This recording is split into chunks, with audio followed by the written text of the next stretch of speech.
गलती अगर गलती से हो जाए तो बात समझ में आती है, लेकिन गलती जब जानबूझकर सोच समझकर की जाए तो ये षड्यंत्र होता है। ऐसा लग रहा है कि जिस तरीके से भारत की सरकारी स्वास्थ्य व्यवस्था को बर्बाद किया गया, उसी तरह से संपूर्ण शिक्षा व्यवस्था को भी बर्बाद करने का षड्यंत्र एकदम टॉप लेवल पर चल रहा है। ये बात मैं क्यों कर रहा हूं आप भी समझ जाएंगे जब हिंदुस्तान टाइम्स की इस रिपोर्ट में लिखी बातें आपको पता चलेंगी। जी हाँ, आपके बच्चों का भविष्य किस तरीके से कुछ लोग अपने फायदे के लिए बर्बाद कर रहे हैं, ये कल्पना से भी परे है। देश में किस लेवल का फ्रॉड संगठित तरीके से चलाया जा रहा है, सुन के आपकी खोपड़ियां टनटना जाएगी। पूरे मामले पर विस्तृत चर्चा करेंगे, क्योंकि मामला नीट का हो चाहे सीबीएसई का हो, ये सब हो नहीं रहा बल्कि लंबी चौड़ी प्लानिंग से किया जा रहा है, ऐसा लगता है। उधर इन्हीं बर्बादियों के खिलाफ आज दिल्ली में कॉकरोच जनता पार्टी ने अपना पहला प्रदर्शन किया। इस प्रदर्शन में क्या क्या कहा गया, इसके समर्थकों ने क्या क्या कहा, विरोध करने वाले क्या क्या सवाल उठा रहे हैं, उन सब पर चर्चा करेंगे। कुछ अन्य बेहद महत्वपूर्ण बातों पर भी बात होगी,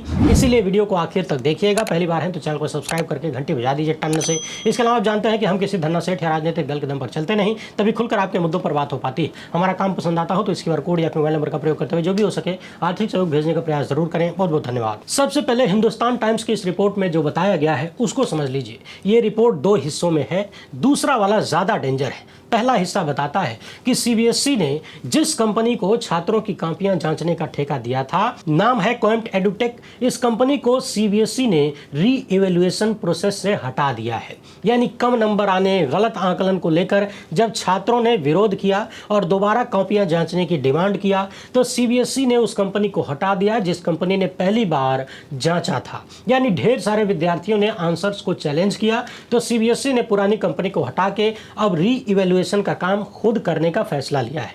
यानी अब सीबीएसई के डायरेक्ट कंट्रोल में री इवेल्युएशन होगी। आपको बता दें कि सीबीएसई ने कक्षा 12 की आंसर शीट को डिजिटल तरीके से चेक करने के लिए इस कंपनी को ठेका दिया। लगभग 1 करोड़ आंसर शीट को इस कंपनी ने जांचा था। 13 मई को कक्षा 12 के रिजल्ट सामने आए, तरह तरह की धांधली और गड़बड़ी के आरोप लगे। 4 जून तक 70,000 से ज्यादा री इवेल्युएशन के एप्लीकेशन मिल चुके थे और जब इतनी बड़ी संख्या में दोबारा जांचने के लिए छात्रों ने एप्लीकेशन दिया तो सीबीएसई ने फैसला किया कि उस कंपनी को जांच करने की जिम्मेदारी न देकर अब हम खुद इसकी जांच करेंगे। तो सवाल ये पैदा होता है कि जो सीबीएसई पिछले कुछ ही दिनों में री इवेल्युएशन के लिए पूरी व्यवस्था तैयार कर सकती है अपने दम पर, उसने इतना महत्वपूर्ण काम बाहरी ठेकेदारों को क्यों दिया? देने की क्या जरूरत पड़ गई थी? इतना बड़ा सीबीएसई बोर्ड कॉपी जांचने का काम खुद अपने दम पर क्यों नहीं कर सकता? ऐसा तो है नहीं कि ये काम एक बार करना है, हर साल होना है। जो सीबीएसई री इवेल्युएशन के लिए सारी जिम्मेदारी अपने हाथों में ले सकती है, यानी उनके पास व्यवस्था है कि वो जांच कर सकते हैं कॉपियों की, मगर फिर भी इन्होंने देश के बच्चों का भविष्य ठेके वाली कंपनी के भरोसे छोड़ दिया और इस कंपनी ने देश के युवाओं का भविष्य भगवान के भरोसे छोड़ दिया। अब ये तो एक मामला है कि जो काम सीबीएसई कर सकती थी उसने प्राइवेट लोगों को ठेका दे दिया। अब जिन्हें ठेका दिया गया उनकी कहानी सुनिए। हिंदुस्तान टाइम्स की रिपोर्ट में दूसरा खुलासा ये हुआ है कि जिस कंपनी को सीबीएसई ने ठेका दिया उस कंपनी ने साइबर सिक्योरिटी सर्टिफिकेट जो जमा किया था, यानी यूं समझिए कि आप कोई भी सरकारी ठेका लेने जाते हैं तो तमाम तरीके के सर्टिफिकेट देने होते हैं। यानी आपको अपनी क्षमता दर्शानी होती है कि आप वो काम कर सकते हैं कि नहीं, आपकी क्षमता है कि नहीं, जिसका टेंडर लेना चाहते हैं। तो कक्षा 12 की 1 करोड़ कॉपी जांचने का ठेका जिस कंपनी ने लिया और जिसे सीबीआई ने ठेका दिया, उसने 2 सर्टिफिकेट दिए थे साइबर सिक्योरिटी वाला, यानी आपका सिस्टम सुरक्षित है कि नहीं, कहीं ऐसा तो नहीं कि आप ठेका ले लें और काम न कर पाए, बेइज्जती हो जाए। तो कंपनी ने सीबीएसई को 2 सर्टिफिकेट दिए। एक सर्टिफिकेट जो 2025 में दिया गया वो 2 साल पुराना निकला है, यानी अगस्त 2025 में ठेका दिया गया तब ये सर्टिफिकेट करीब 2 साल पुराना हो चुका था, 2023 में ही जारी हुआ था। जबकि सर्टिफिकेट की वैलिडिटी क्लॉज में लिखा हुआ था कि एप्लीकेशन चेंजेस या 1 साल बाद वैलिडिटी लैप्स हो जाती है। यानी यूं समझिए कि जिस सर्टिफिकेट का कोई मतलब नहीं है, जो कहीं ना कहीं एक्सपायर हो चुका है, वो सर्टिफिकेट कथित रूप से दिखाकर इस कंपनी ने भाजपाई सरकार यानी गुजराती जोड़ी से ठेका ले लिया कॉपी जांचने का। सीबीएसई ने ठेका दे दिया। अब दूसरी कहानी सुनिए। जो दूसरा सर्टिफिकेट इस कंपनी ने दिया था वो उसके नाम का था ही नहीं। दूसरा जो सर्टिफिकेट था वो 1X नाम की एप्लीकेशन के लिए था, ऑन मार्क नाम की कंपनी के लिए नहीं था। यानी एक सर्टिफिकेट वो दे दिया जो पुराना हो चुका है, जिसकी वैधता खत्म हो चुकी है, और दूसरा सर्टिफिकेट किसी और का थमा दिया। और इतना सारा कथित फ्रॉड करने के बाद भी सीबीएसई ने, नरेंद्र मोदी की सरकार ने ऐसी कंपनी को देश के लाखों युवाओं का भविष्य बर्बाद करने का ठेका दे दिया। हिंदुस्तान टाइम्स की एक खबर यह भी बता रही है कि सर्टिफिकेट में यह नहीं दिखा कि टेस्टेड यूआरएल या फिर डिप्लोमेंट सीबीएसई से जुड़ा था, बल्कि बीपीयूटी का मेंशन था, सीबीएसई का नहीं। अब आप सोचिए कि कितने बड़े बड़े कांड करके इस कंपनी को ठेके दिए गए, और हम सब जानते हैं बिना क्षमता के, बिना योग्यता के, बिना शर्तों को पूरा किए यदि किसी कंपनी को ठेका मिलता है तो वो कैसे मिलता है? सीधे सीधे बोल देता हूं, कमीशन पर मिलता है, या फिर अपनों को फायदा पहुंचाने के लिए मिलता है। यानी कमीशन खोरी के चक्कर में भाजपाई सरकार ने इस देश के लाखों युवाओं का भविष्य चौपट करने का ठेका दे दिया। इस रिपोर्ट में यह भी बताया गया है कि 25 फरवरी को पहला अलर्ट मिला था ऑनलाइन कॉपी जांचने को लेकर, कुछ गड़बड़ियां निकली थी। कहा गया था कि इसमें मास्टर पासवर्ड जैसी गंभीर बातें हैं, यानी 2 फैक्टर ऑथेंटिफिकेशन को बाईपास किया जा सकता था।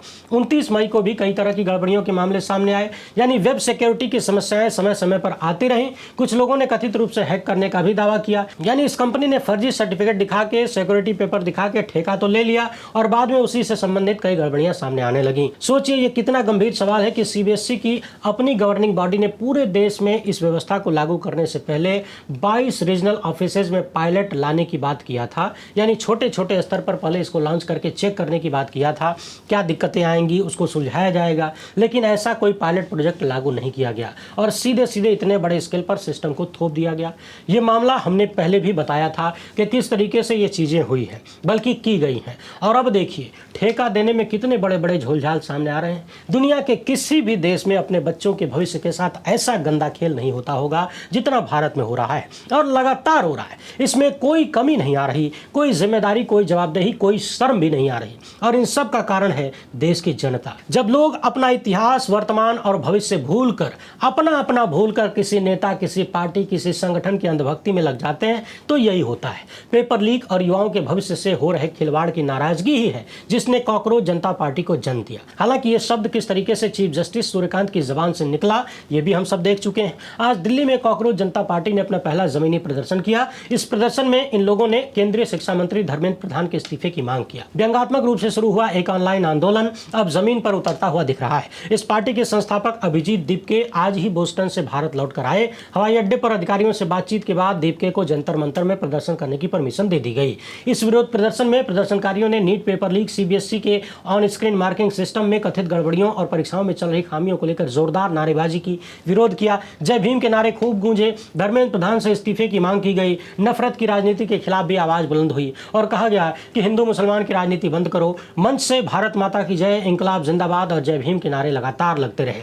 अभिजीत ने कहा कि देश के युवा अब डरेंगे नहीं बल्कि लड़ेंगे। कॉकरोच न तो डरते हैं न मरते हैं। प्रदर्शनकारियों में ढेर सारे युवा कॉकरोच का मास्क पहने हाथों में फूल लिए पहुंचे थे। अभिजीत का कहना था कि ये लड़ाई लंबी है। हमें सोशल मीडिया पर धर्मेंद्र प्रधान के इस्तीफे की मांग करते हुए 1 महीना हो गया, लेकिन ये लोग इतने बेशर्म हैं कि कार्रवाई करने की बजाय हमारा ध्यान भटकाने वाली चीज़ों पर काम कर रहे हैं, जैसे हमारा अकाउंट हैक करना, हमारी पोस्ट डिलीट करना। लेकिन आप हमारी पोस्ट को डिलीट कर सकते हैं, हमें इस जगह से मिटा नहीं सकते। इस प्रदर्शन को लेकर वरिष्ठ पत्रकार उमाशंकर सिंह लिखते हैं कि जंतर मंतर पर 2 तरह के प्रदर्शनकारियों के पहुंचने की खबर है। एक वो है जो छात्रों के सही मुद्दों के साथ यहाँ उम्मीदों से पहुंचे हैं। इनमें पीड़ित छात्र, उनके माता पिता भी शामिल हैं, बेशक उनकी तादाद फिलहाल कम हो। और दूसरे वो हैं जो मौके का फायदा उठाकर आज़ादी आज़ादी टाइप नारे लगाने पहुंचे हैं।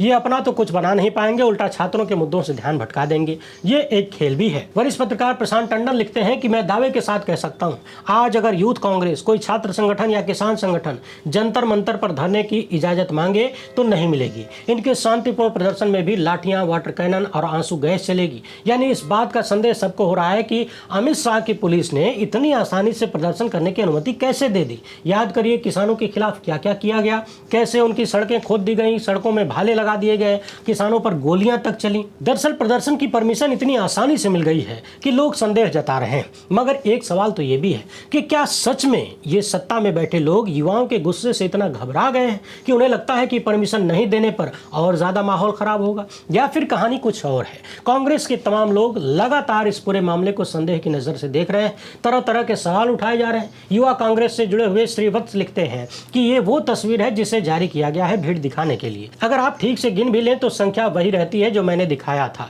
100 प्रदर्शनकारी जिसमें 75 अमेरिकी नागरिक शामिल हैं। यानी इन्होंने प्रदर्शन में शामिल लोगों को, ज्यादातर लोगों को अमेरिकी नागरिक बता दिया। 250 पत्रकार, कैमरामैन और यूट्यूबर हैं। इस दिखावटी विरोध प्रदर्शन को देखने के लिए 50 उत्सुक दर्शक और आसपास के इलाके के खाने पीने के विक्रेता भी जमा हो गए। यानी कांग्रेस नेता लगातार ये दिखाने की कोशिश कर रहे हैं कि ये प्रदर्शन बेहद कमजोर रहा है, सब आपस में प्रोटेस्ट खेल रहे हैं। यानी युवाओं का समर्थन नहीं है, जनता का समर्थन नहीं है। मगर यहाँ मूल सवाल तो ये है कि अगर युवाओं का समर्थन नहीं मिल रहा है, तो यह सबसे बड़ा झटका कांग्रेस के लिए है। और सिर्फ कांग्रेस के लिए नहीं, बल्कि देश की हर एक विपक्षी पार्टी और आम जनमानस के लिए इससे ज्यादा शर्मनाक कुछ हो नहीं सकता कि एक तरफ संगठित तरीके से इस देश के युवाओं का भविष्य बर्बाद किया जा रहा है और इतने गंभीर मुद्दे पर भी देश की जनता आवाज नहीं उठा रही। कांग्रेस के तमाम नेता समर्थक आज जिस तरीके से कॉकरोच पार्टी के प्रदर्शन को छोटा और कमजोर बताने का प्रयास कर रहे हैं, यही काम गोदी मीडिया और भाजपा लगातार कांग्रेस के प्रति करती है। मूल सवाल तो यह है कि क्या पेपर लीक का मुद्दा किसी की बपौती है? कांग्रेस ये क्यों मान रही है कि इस मुद्दे पर केवल वही लड़ाई लड़ेंगे? बेशक पिछले कई हफ्तों से कांग्रेस के युवाओं ने देश भर में पेपर लीक के मुद्दे पर गंभीर लड़ाई लड़ी है। कड़ाके की धूप में उन पर लाठियां चलाई जाती हैं, पानी से हमला किया जाता है। ये लोग लगातार देश के युवाओं के लिए, देश के भविष्य के लिए जमीन पर लड़ रहे हैं कांग्रेस। इसलिए सवाल बनता है कि जब सबकी लड़ाई एक है तो सब अलग अलग क्यों है? जरा सोचिए कि अगर इस प्रदर्शन में सभी विपक्षी पार्टियों ने हिस्सा लिया होता तो यह कितना बड़ा आंदोलन बनता। आप में से कुछ लोगों को लग सकता है कि मेहनत सब करेंगे और इसका फायदा कॉकरोच वाले ले जाएंगे। अगर ऐसा लगता है तो फिर बात साफ है कि विपक्षी पार्टियां केवल फायदा लेने के लिए ही लड़ रही हैं क्या? उन्हें इस बात से कोई फर्क नहीं पड़ता कि देश के युवाओं का भविष्य कैसे खराब किया जा रहा है। सरकारें पेपर लीक करवा रही हैं या होने दे रही हैं, और बच्चों को न्याय दिलवाना है। यदि आप न्याय दिलाने के लिए लड़ते हैं तो उसमें अपना फायदा नहीं देखा जाता। यदि आप सच में चाहते हैं कि सरकारों को जिम्मेदार ठहराया जाए, जवाबदेह बनाया जाए, तो एक ही मुद्दे पर एक साथ लड़ना होगा। एक दूसरे की टांग खींचने से आप जिन्हें झुकाना चाहते हैं वो और मजबूत होंगे। कुछ लोगों को लगता है कि कांग्रेस की जगह यानी विपक्ष की जगह कॉकरोच वाले ले सकते हैं। तो समझने वाली बात यह है कि दोष सिर्फ जगह लेने वालों का नहीं, बल्कि जगह देने वालों का भी होता है। आप जगह दे क्यों रहे? यदि साल 2011 में ही BJP RSS doctor Manmohan Singh की सरकार के खिलाफ कथित षड्यंत्र करके अन्ना आंदोलन खड़ा कर सकते हैं, झूठे मुद्दों पर सरकार को घेर सकते हैं, तो आज कांग्रेस कॉकरोच आंदोलन में जान क्यों नहीं फूंक सकती? जो कांग्रेस पिछले कई हफ्ते से लगातार पेपर लीक के मुद्दे पर लड़ रही है, उसने कॉकरोच के मुद्दे को क्यों नहीं पकड़ा? और अभी भी समय नहीं निकल गया है। अभी भी आप इस मुद्दे पर एकजुट होकर लड़ाई लड़ सकते हैं। एक बार साथ होकर लड़िए तो सही, एक ही समय पर देश भर में प्रदर्शन करिए तो सही, जिम्मेदार लोगों को झुकाइए तो सही, उनका इस्तीफा लीजिए तो सही, उनसे माफी मंगवाइए तो सही। जब लाभ लेने की बात आएगी तो अलग अलग हो लीजिएगा। जब लड़ना सबको एक से है, जब मुद्दा सबका एक है, जब लड़ाई सबकी एक है, तो फिर अलग अलग क्यों?